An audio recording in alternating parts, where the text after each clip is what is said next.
Hello guys, pag-usapan lang natin ang breaking news, balikan posible ba?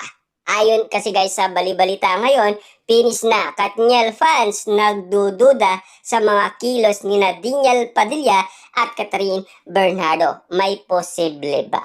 Ibig bang sabihin nito guys, posible bang may balikan mangyayari dahil lang sa kilos at intriga at issue umano guys kina Daniel Padilla at Catherine Bernardo. Lalo-lalo na kasi guys, may ibang nakita ang mga netizens, mga sawsawerang kapitbahay at mga Dilulu fans. Kaya nanahimik na sila. Ibig sabihin ba nito guys, magkakasundo na ang mga Dilulu fans dahil sa kinikilos umano ni Catherine Bernardo at Daniel Padilla. Kahit ba sila ay magkakabalikan ang Katniel fans. Ibig bang sabihin nito, kapag nagkaroon ng love team ang Katniel, kahit na sila ay makokompleto ba? Yun kasi guys ang tanong dyan.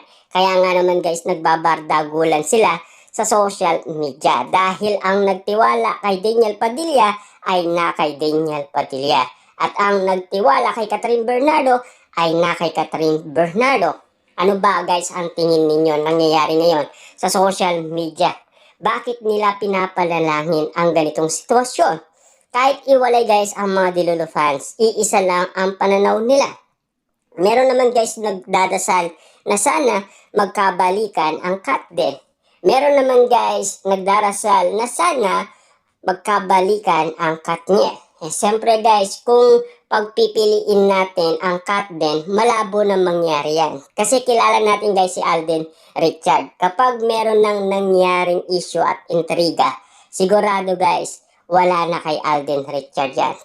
At hindi na yan guys papansinin pa. Tulad guys ng nangyari kay Janet at Alden Richard, ang naging girlfriend ni Alden Richard noon ay school. Na alam naman natin guys, sobrang tagal na. Pero gusto pa siya guys tulungan ng kanyang ama, pero ayaw na ni Alden Richard. Yan si Alden Richard guys, 'di ba? Pero si Daniel Padilla, hindi yan guys susuko kay Catherine Bernardo. Dahil alam naman natin guys kung bakit bumitaw si Alden Richard. Kasi aayaan niya magmahalan si Daniel Padilla at Catherine Bernardo. Anong laban niya guys kay Daniel Padilla? Kung ang puso ni Catherine Bernardo kahit konti may laman pa si Daniel Padilla, at ano laban ni Alden Richard sa isip ni Catherine Bernardo? Hanggang ngayon guys, alaala pa rin niya ang nakaraan nilang dalawa ni Daniel Padilla. Nakatulong guys si Alden Richard. Oo, nakatulong siya para lumambot umano guys ang puso ni Catherine Bernardo. Kasi kung mapapansin ninyo guys, no, nung wala pa umano guys usapan kay Catherine Bernardo at Alden Richard, matigas pa umano ang puso ni Catherine Bernardo. Papaano nga naman kasi guys, kahit anong gawin ni Daniel Padilla noon, walay siya. Kasi hindi mo pwedeng makausap si Catherine Bernardo basta tungkol kay Daniel Padilla. Kung gagawa siya ng paraan, pero nung lumambot na guys ang puso ni Catherine Bernardo, doon na ang sakto at perfect timing talaga na nangyari. Kita nyo naman guys, dahil malambot na ang puso ni Catherine Bernardo. Ika nga guys ni Catherine Bernardo, ang puso niya ay 9%, diba? At handa na muling umibig kasi naging malambot na ang puso ni Catherine Bernardo. At unti-unti guys, nawawala sa isipan niya yung pagiging bad girl niya. Kasi alam naman natin guys, kung mapapansin ninyo noon, ang mga kilos ni Catherine Bernardo, parang nag-iiba guys. Ayaw ng tao kay Catherine Bernardo kasi medyo ganyan ang mga kilos niya, mga ginagawa niya, kakaiba. Hindi gaano guys nakakatawa para sa mga tao, kundi nakakabusit lang. Kumbaga, yun kasi guys ang napapansin natin noon. Pero salamat kay Alden Richard dahil nakatulong siya kay Catherine Bernardo. At least nakatulong siya kay Daniel Padilla para at least guys, tuloy-tuloy makausap ni Daniel Padilla ng maayos si Catherine Bernardo at ng mainahon. Yan kasi guys ang inihintay lang na perfect timing ni Daniel Padilla. Kasi alam naman natin guys, kung hindi gagawa ng paraan si Daniel Padilla, maagaw si Catherine Bernardo ng iba. Kasi kung hindi siya kikilos at gagawa ng paraan, walay siya. Makukuha lang si Catherine Bernardo ng iba. Pero nang dahil guys gumawa ng aksyon at kumilos si Daniel Padilla at siyempre lumalapit pa siya guys kung sino-sino para at least matulungan lang siya para makonect lang kay Catherine Bernardo. Yan kasi guys ang ginagawa ni Daniel Padilla.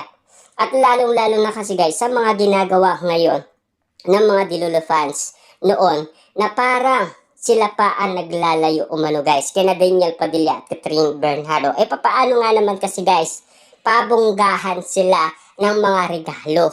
Siyempre, ang mga fans ni Catherine, orchids lang ang binigay. Kasi guys, adik na adik si Catherine Bernardo sa orchids.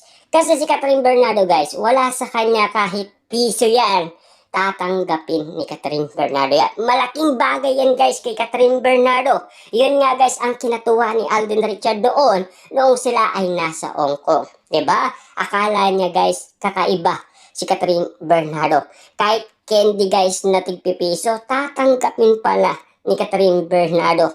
Hindi niya akalain guys na akala niya gusto ni Catherine Bernardo yung mga mamahali. Diba? Siyempre guys alam naman natin kumbaga sinusubukan ni Alden Richard kung sino nga ba talaga si Catherine Bernardo. Na ngayon guys, alam naman natin naging matalik na silang magkaibigan. Pero, alam naman natin kasi guys kung bakit alam ng mga Dilolo fans ni Daniel Padilla ang regalo ng mga Katniel fans kay Catherine Bernardo. Kasi alam naman natin guys, pabonggahan kasi sila. Ang nangyari kasi guys sa Katniel na Dilolo fans ni Daniel Padilla ay yung sa MOA na talagang nagbayad pa sila ng mahal para lamang guys suportaan ang kaarawan ni Daniel Padilla. Yun kasi guys kung bakit. Diba? Kaya bakit nga ba sila mismo ang gumagawa ng paraan para masira umano guys sina Catherine Bernardo at Daniel Padilla sa isa't isa. Diba?